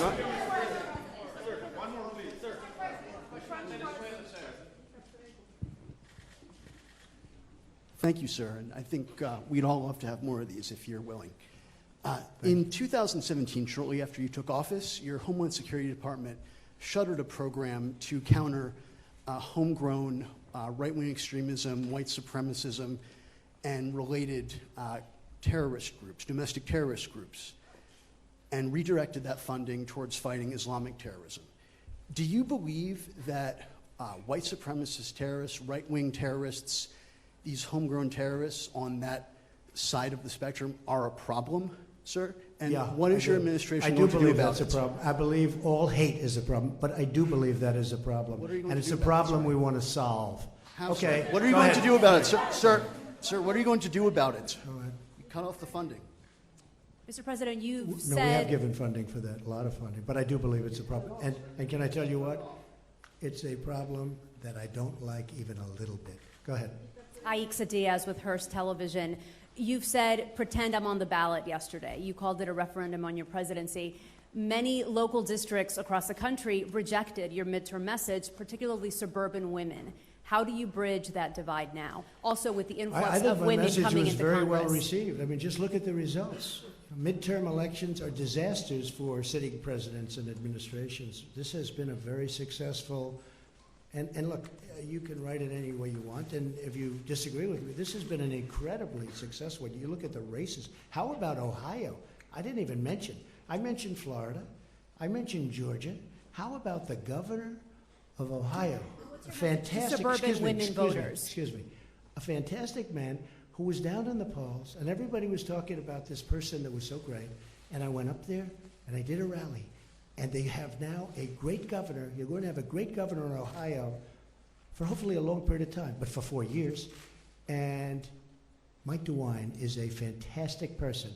And I went up there for 2 reasons, because I felt that his opposition was not a good person, and we know a lot about him. And I felt that Mike was a fantastic person. And he won, and not only did he win easily. So add that to Florida, and add that to Georgia, and add that to all of the other races that we won, outside even of the Senate races, which were the biggest of all. Because these were races that, and Mike Pence can tell you, and some of the folks over here can tell you, these were races that were going to be unopposed. We were not going to oppose certain of the people running, certain senators. They said they couldn't be beaten. They said Heidi could not be beaten. Please don't do it. They couldn't. This was a year out. What about in the suburban Excuse districts? me, How do you get those back? You're telling me about popularity. They said many of these people, when I said 9 out of 11, but I said when many of these people, these weren't like easy races, these were tough races. And so I think the level of popularity, the first question I was asked was about, well, what have you learned? What about your own popularity? I think that's what I learned. I was very well received by this great country, by the people of our great country. And I'm very proud of that, because I love the people of this country. These people, we are the greatest people. I love the people of our country. Say to women, and Mr. I'll President. tell you something. When you look at the races that we won in Florida, which we weren't expected to win, and Georgia, which we weren't expected to win, and Ohio, which we weren't expected to win, and you look at some of them, the number of votes that we got is incredible. So I'm really happy with not only the way it came out, but the response to me as your president. And as your president, I've made our country safe. I've rebuilt, and I'm in the process of rebuilding our military, and the jobs are here, every one of them built here. We're going to have very shortly, we're going to have the strongest military our country has ever had. I've done more for the vets than any president has done, certainly in many, many decades, with choice and with other things, as you know, with other things. But our vets are doing better than they've ever done. But if you look at choice alone, just take a look at what we've done with choice. But the people of our country are very happy with the job that I'm doing. And one of the things that they want so much is security. They want security, both at the border. They want it with our military. They want it with law enforcement. They want it with ICE. We've taken out thousands of MS-13 gang members, thousands hard to believe, thousands out of our country. Women of our country who are incredible people, they want security, they want safety, they want financial security also. We've done that. But they want physical security. And we've taken out thousands of people that shouldn't be in this country. But we have to get strong immigration laws so they don't come in. We want laws where they don't come in, where we don't have to take them out per se. And again, I'm very honored to be with all of you. It was a great day yesterday. It was a great evening. I think we had a tremendous success, and hopefully the tone can get better. Hopefully the tone can get a lot better. And I really believe it begins with the media. We used to call it the press. Does it begin with you, Mr. President? I really believe it begins with the media. If you would cover, and there was a very interesting story written in a very good paper recently that talked about the fact that it isn't good what the media is doing, and that I do have the right to fight back because I'm treated very unfairly. So I do fight back. And I'm fighting back not for me. I'm fighting back for the people of this country. Thank you all very much. Thank you.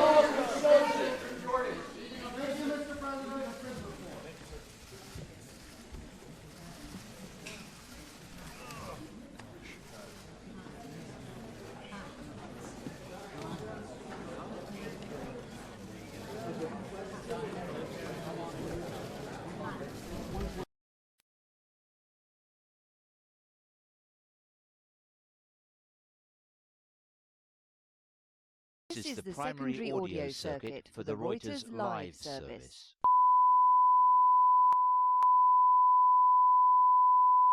This is the primary audio circuit for the Reuters live service.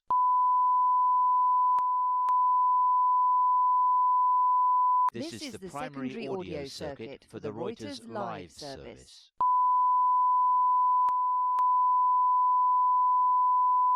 This is the primary audio circuit for the Reuters live service.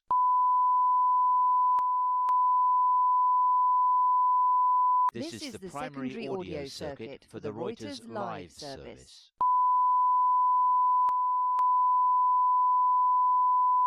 This is the primary audio circuit for the Reuters live service.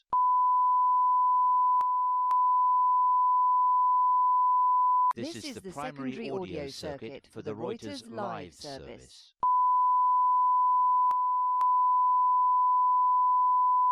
This is the primary audio circuit for the Reuters live service.